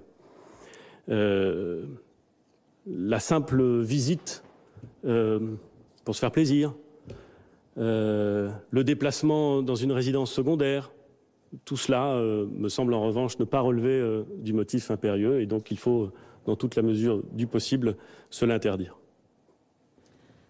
Un mot sur l'accès dans les transports en commun qui devra donc se faire avec une attestation employeur. Est-ce que ça concerne... Uniquement en Île-de-France. Voilà. Et est-ce que pour l'instant. Est-ce que c'est envisageable que ce soit le cas dans d'autres métropoles, y compris avant le 2 juin? En fait, nous voulons nous mettre à la disposition des autorités organisatrices de transport, c'est-à-dire des collectivités territoriales, pour la plus large part, qui sont en charge de l'organisation des transports publics. Si, pour organiser les transports publics dans telle agglomération ou dans telle métropole, l'autorité locale en charge de l'organisation nous dit « aidez-moi et organisons ensemble un système dans lequel, pour accéder au transport public à certaines heures, il faut avoir une attestation de l'employeur », alors nous nous mettrons à la disposition des autorités organisatrices et nous mettrons en place ce système. C'est ce qui est arrivé en Île-de-France, à la demande de la présidente de l'autorité organisatrice de transport, la présidente du conseil régional Valérie Pécresse, nous a demandé de mettre en œuvre ce système et nous avons dit, conformément à ce que nous avions indiqué, que nous nous mettions à sa disposition et que nous allions l'imposer. Une question sur la reprise de l'école. Vous avez choisi le principe du volontariat et beaucoup de parents s'interrogent sur le fait de remettre ou non leurs enfants à l'école dans les prochains jours. Au Canada, votre homologue Justin Trudeau a déclaré qu'il ne savait pas s'il remettrait ses enfants à l'école. Vous, personnellement, Monsieur le Premier ministre, est-ce que vous remettrez vos enfants à l'école et pourquoi ? Je n'ai pas l'habitude de parler de mes enfants en public. Sachez qu'il y en a un qui est élève en première, l'autre qui est élève en troisième. Ils ne sont donc pas à ce stade concernés par la reprise des cours. Et une petite dernière qui est en CM1. Elle n'est pas dans les niveaux prioritaires. J'ai indiqué qu'elle pourrait évidemment, dans toute la mesure, reprendre l'école. Moi, je préférais qu'elle puisse y aller. Mais après un contact qui a été organisé par le professeur de sa classe, nous avons indiqué que s'il y avait des publics plus prioritaires, évidemment, elle laisserait sa place. Si elle peut y aller, je préférais qu'elle y aille. Globalement, quelle garantie vous pouvez apporter aux enseignants et aux parents qui se posent aujourd'hui beaucoup de questions ? À la fois sur la garantie sanitaire, mais aussi sur l'intérêt pédagogique de remettre ces enfants à l'école dans les prochaines semaines. Alors, je crois au bon sens des Français. Je pense que tous les Français sont absolument convaincus qu'il est de l'intérêt de leurs enfants d'aller à l'école. Je ne connais personne qui soit un jour dit « le mieux pour mon enfant, ce serait qu'il n'aille pas à l'école ». Les Français sont pleins de bon sens. Je comprends parfaitement aussi, compte tenu de la période que nous vivons, qui est quand même un peu particulière, c'est le moins qu'on puisse dire, qu'ils s'interrogent sur les risques éventuels que prendraient soit leurs enfants, soit eux-mêmes, s'ils retournaient à l'école. Très bien. Ces inquiétudes, il faut les lever, non pas en ne les comprenant pas, mais en expliquant ce qui est fait. Et mon sentiment, c'est que le travail fait par l'Éducation nationale et par les maires dans les écoles primaires va permettre de montrer, et peut-être progressivement, peut-être pas le premier jour, mais très progressivement, que les mesures proposées et expliquées sont mises en œuvre et que donc la scolarité peut reprendre progressivement. Il ne s'agit pas de forcer les Français, il s'agit plutôt de les convaincre. Et c'est comme ça que nous allons procéder. Et je parle un peu à la place du ministre de l'Éducation nationale, j'espère qu'il ne m'en voudra pas, mais notre conviction commune, c'est que progressivement, on va voir que ça se passe bien. Et que comme ça se passe bien, il y a un intérêt évident pour nos enfants à reprendre le chemin de l'école. J'ai plusieurs questions sur les masques qui émanent de confrères de BFM, du Huffington ou de RFI. Je vais essayer de les regrouper. Certains élus locaux souhaitent imposer le masque dans l'espace public. Pourquoi n'y êtes-vous pas favorable ? Pourquoi l'État n'a pas décidé, contrairement à certaines collectivités locales, de distribuer gratuitement un ou des masques à tous les Français ? Et enfin, dernière question, prévoyez-vous de rationner la vente de masques pour éviter toute pénurie ? Alors, il y a beaucoup de questions. Je vais essayer d'y répondre le plus clairement possible. D'abord, l'État va distribuer des masques. Il va distribuer des masques aux professeurs qui devront les porter dans leur classe. Il va distribuer des masques aux agents qui travaillent pour son compte et qui doivent les porter. Il va distribuer des masques à ceux qui sont les plus vulnérables. Je rappelle qu'une enveloppe de 5 millions de masques sera chaque semaine distribuée par l'État, par les préfets, pour que les personnes les plus vulnérables, à la fois par leur fragilité, mais aussi les plus vulnérables économiquement, puissent disposer de masques gratuits. Je rappelle aussi que l'État a pris une mesure qui n'est pas totalement sans intérêt, consistant à financer 50% du coût d'acquisition des masques supportés par les collectivités territoriales pour les commandes passées après le 13 avril. Ce qui veut dire que l'État prendra à sa charge la moitié du coût des masques qui peuvent être parfois distribués gratuitement par les collectivités territoriales. C'est évidemment quelque chose qu'on peut rappeler et qui doit être pris en compte. S'agissant des masques, certains seront distribués, mais d'autres pourront être achetés par nos concitoyens dans la grande distribution, dans les commerces de proximité, chez les buralistes, parfois chez les pharmaciens aussi. Et cela correspond à du bon sens. Si on veut que chacun s'équipe dans la durée, il est précieux qu'on puisse en trouver partout, qu'on puisse les trouver à des prix qui soient pas excessifs. Et vous savez que nous avons limité le coût d'acquisition, le prix plus exactement, des masques chirurgicaux, de façon à ce que là aussi, nous ayons la possibilité, dans le plus grand nombre d'endroits possibles, de pouvoir nous en doter. Quant au port du masque en permanence dans l'espace public, ce n'est pas le choix que nous avons fait. Nous avons considéré qu'il y avait des endroits où il était nécessaire de porter le masque, qui n'est jamais qu'un complément aux gestes barrières et à la distanciation physique. Mais lorsque vous vous promenez tout seul dans la rue, lorsque vous vous promenez tout seul dans la campagne, ce qui peut arriver, porter un masque n'a pas d'intérêt immédiat. Et donc, nous n'avons pas décidé le port continu, général, absolu du masque, mais simplement l'obligation dans un certain nombre de cas et la recommandation dans d'autres.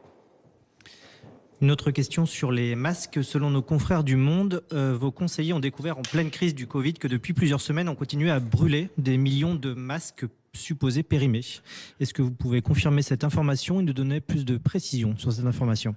Oui, ce qui s'est passé, c'est que un certain nombre de masques qui avaient été commandés il y a fort longtemps et qui étaient stockés depuis très longtemps avaient vu leur date de péremption dépassée, et parfois dépassée depuis très longtemps. Je vais vous donner un certain nombre de chiffres pour que vous ayez les ordres de grandeur en tête. Nous avons trouvé dans les stocks, quand je dis nous, c'est le ministre de la Santé et l'ensemble des équipes qui travaillent d'arrache-pied sur ces sujets, ont trouvé un stock de 75 millions de masques qui était arrivé à péremption en décembre 2019. Voilà, décembre 2019. Quand vous les trouvez au printemps ou en hiver ou au printemps 2020 et qu'ils sont arrivés à péremption en décembre 2019, vous pouvez vous dire qu'il est peut-être absurde de les détruire, ce qui normalement devrait être le cas, mais bien de les garder, de vérifier qu'on peut les utiliser, et si c'est le cas, de les utiliser. C'est ce que nous avons fait. Et nous avons récupéré ainsi 75 millions de masques chirurgicaux utilisables. Pour d'autres, dont les dates de péremption étaient antérieures, et donc qui étaient périmés, si j'ose dire, depuis beaucoup plus longtemps. Il y en avait 360 millions de masques qui étaient périmés. On a regardé, dans ce qui était périmé, ce qui pouvait être utilisé. Il n'y avait pas beaucoup qui pouvaient être utilisés, parce qu'ils étaient déjà très anciens et que pour certains, ils étaient devenus inutilisables. Mais un certain nombre d'études, on les a fait tester par la DGA et par l'ANSM, nous a permis de dire qu'ils pouvaient être utilisés, non pas comme des masques chirurgicaux, parce que vous savez que les masques chirurgicaux, pour les soignants, doivent répondre à un certain nombre de qualifications, mais comme des masques grand public, qui pouvaient être mis à la disposition avec les mêmes propriétés que les masques grand public. Ce que nous avons fait, c'est un stock de 85 millions de masques sur les 360 qui a pu être ainsi récupéré. Les autres ne sont plus utilisables. Comme ils ne sont plus utilisables, ils ont évidemment vocation, le moment venu, à être détruits. Une question de Marianne. Quand une personne déclarera qu'elle a été contaminée et qu'elle indiquera qui elle a croisé les jours précédents, que fera l'État de ces données et pendant combien de temps ? Je la complète par une question de l'AFP. Pouvez-vous garantir qu'il y aura suffisamment de personnes dans les brigades, sachant que le professeur Delfrécy recommande 30 000 personnes ? Monsieur le ministre de la Santé. Nous avons débattu au Sénat 2 jours et juste après cette conférence de presse, je rejoindrai les bancs de l'Assemblée nationale pour poursuivre ce débat important qui porte sur les outils numériques indispensables. Je le dis, indispensables pour qu'on puisse faire des études épidémiologiques, c'est-à-dire pour aller protéger des personnes qui ont potentiellement été en contact avec quelqu'un de malade et donc qui peuvent être porteuses du virus. Ce que nous voulons, c'est le minimum de données. Est-ce que le test est positif ou négatif ? Est-ce qu'à la rigueur, un certain nombre de symptômes sont très en faveur de la maladie ? Il n'y a pas de création d'un nouveau fichier national, comme je peux le lire par endroit. Il y a l'utilisation d'un fichier très connu, qui est le fichier de l'assurance maladie, qui est le fichier qui s'appelle Amélie Pro, qui existe déjà parce que, par exemple, les diabétiques le connaissent, les hypertendus le connaissent. Toutes les personnes qui sont en affection longue durée figurent sur ce fichier auquel ont accès des médecins, mais également des salariés de l'assurance maladie. Dans les mêmes conditions. Dans les mêmes conditions, nous avons une extension de ce fichier pour le cas très précis de la lutte contre l'épidémie au coronavirus. Nous n'avons pas vocation, en pleine crise sanitaire, et nous n'avons pas vocation dans notre pays de toute façon, à aller créer des fichiers qui auraient je ne sais quelle finalité. On est dans l'essentiel. On est vraiment dans l'épure de l'essentiel. Vraiment, l'objectif, c'est que lorsque vous êtes testé, lorsque vous avez un prélèvement, eh bien, ce prélèvement ne se perd pas dans la nature. À partir du moment où vous êtes prélevé, vous avez une identification de ce prélèvement qui va ensuite aller au laboratoire, à l'Agence régionale de santé, à l'assurance maladie, pour qu'on ne perde pas vos données et qu'on puisse vous contacter. Et quand on vous contacte, ce que je disais tout à l'heure, si vous êtes malade, admettons, et que je suis de l'assurance maladie et que je vous appelle, j'ai besoin d'avoir un fichier dans lequel je vais enregistrer les coordonnées des personnes que je vais pouvoir contacter pour pouvoir vérifier avec elles si elles sont véritablement des cas contacts, auquel cas il faut pouvoir les protéger ou non. Ce fichier, système d'information, n'a vocation à durer que le temps de l'épidémie. Donc je comprends que dès lors qu'on parle de fichiers et qu'on parle de santé, et puis il y avait un certain nombre de questionnements, les sénateurs ont commencé à y répondre, les députés continueront d'y répondre, c'est la démocratie qui bat son plein, et donc nous ferons évoluer le texte à chaque fois que ce sera nécessaire, mais je le redis, nous avons besoin de ce dispositif, qui n'est pas du tout en lien avec le système numérique de traçage, comme on avait quand on parle de Stop Covid. Là, on parle vraiment de ce fichier national qui est important. Et puis sur les fameuses brigades, il faut pas, je pense qu'il y a un tout petit peu de confusion. En réalité, vous avez des personnes qui vont s'occuper des gens malades et des personnes contacts, ce que je disais tout à l'heure, pour vérifier si vous êtes malade, pour vous apporter de l'assistance, vous faire avoir le test, vous appeler pour vous donner votre résultat. Là, vous avez un nombre de personnes très important parce que potentiellement tous les médecins peuvent le faire, en ville comme à l'hôpital, des dizaines de milliers de personnes. Une équipe spécifique à l'assurance maladie qui sera, je dirais, graduelle en fonction des besoins. 3 000, 4 000, s'il le faut, 5 000 personnes avec un renforcement qui peut être fait partout où c'est nécessaire. Et puis les équipes dans les agences régionales de santé qui viennent en appui là où il y a ce qu'on appelait les clusters, c'est-à-dire les zones de forte activité virale dans un territoire. Donc ça, c'est tout le côté dépistage et évaluation, suivi épidémiologique. Et puis vous avez des cellules d'appui territoriales qui sont en lien avec les préfets, avec des milliers et des milliers de personnes qui sont là pour pouvoir vérifier que tout va bien si vous êtes à l'isolement, que vous avez de quoi manger, que vous ne rencontrez pas de difficultés. Donc en réalité, c'est une équipe au service de la lutte contre le coronavirus dans chaque territoire où que vous habitiez, pour vous protéger et vous venir en aide. Une question de nos confrères de l'AFP. Comment et à partir de quand vous allez organiser le déconfinement dans les EHPAD ? Quelle sera la méthode ? Là aussi, nous avons indiqué que s'agissant des personnes les plus vulnérables et donc les plus fragiles, il fallait être encore plus prudent que la grande prudence que nous utilisons déjà pour la population générale. Les visites sont possibles dans les EHPAD, mais elles doivent être organisées avec la plus grande prudence, en respectant la distanciation physique, en veillant à ne pas placer dans une situation de risque les personnes hébergées, et parfois aussi les soignants qui les accompagnent. Nous allons poursuivre de cette manière, de façon certaine, pendant au moins les 3 semaines qui viennent.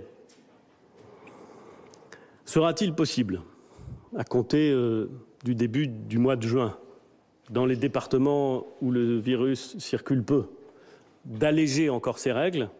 Je ne peux pas vous le dire aujourd'hui. Je ne peux pas vous le dire aujourd'hui parce que vis-à-vis des personnes les plus fragiles, je veux être de la plus extrême prudence. Nous verrons.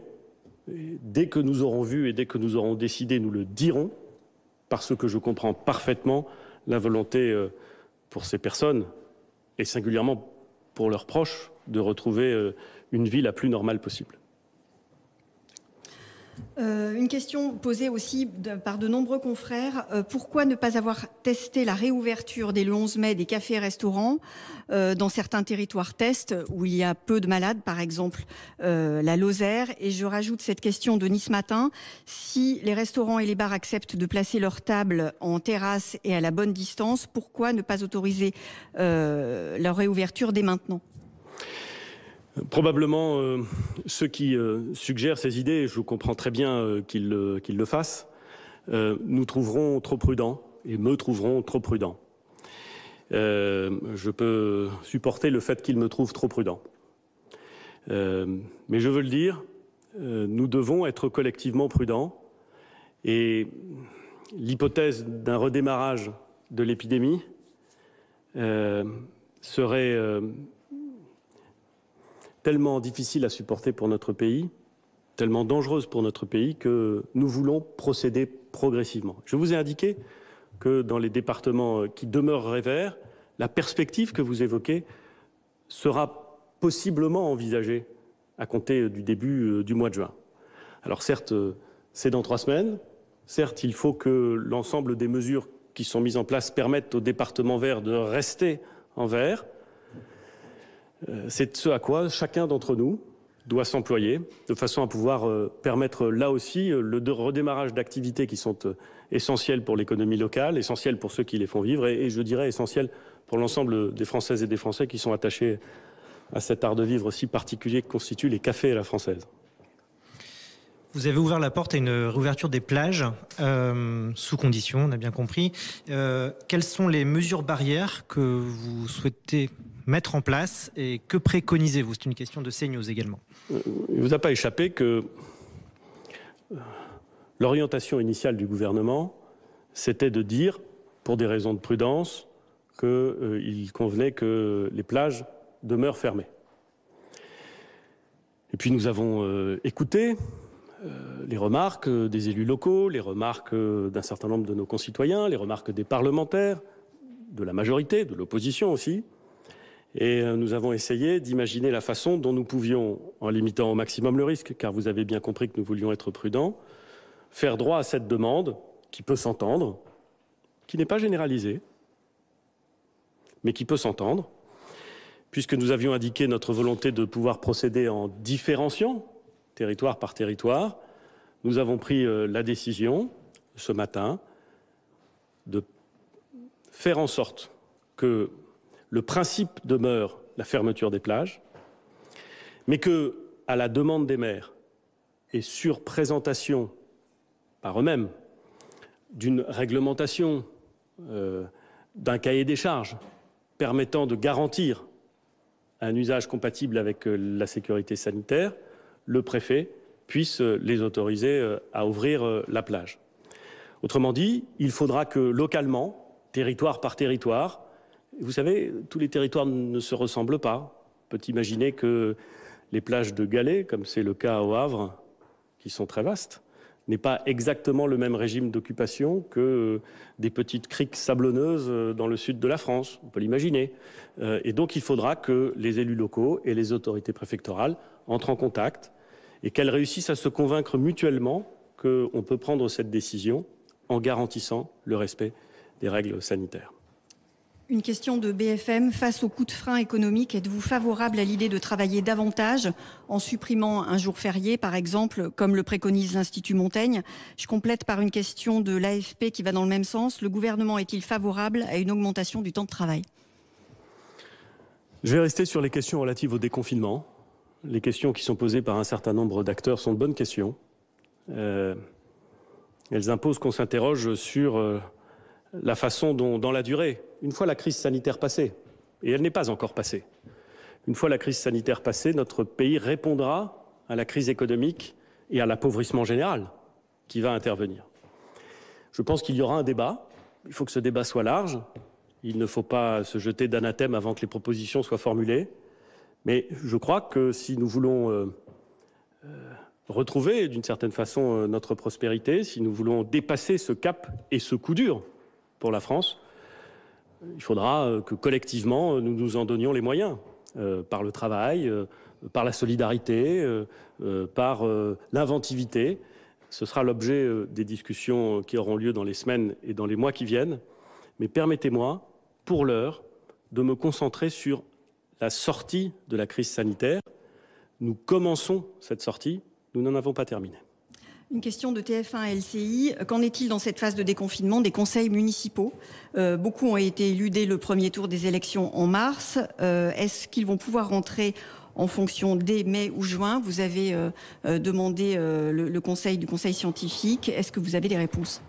J'ai demandé en effet un avis au conseil scientifique de façon à ce que le conseil scientifique puisse m'indiquer si, à partir du moment où nous déconfinons, il est possible de réunir les conseils municipaux qui ont été complètement élus dès le premier tour qui s'est tenu le 15 mars.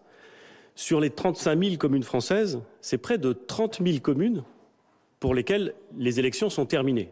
C'est souvent les plus petites, c'est souvent des communes dans lesquelles les conseils municipaux sont composés de 15 membres. Bon. Il me semble qu'il doit être possible à partir du 11 mai, mais j'attends l'avis du conseil scientifique, de réunir ces membres de conseils municipaux pour installer officiellement le maire, ses adjoints, et pour donc commencer à faire vivre la démocratie locale conformément aux résultats des élections.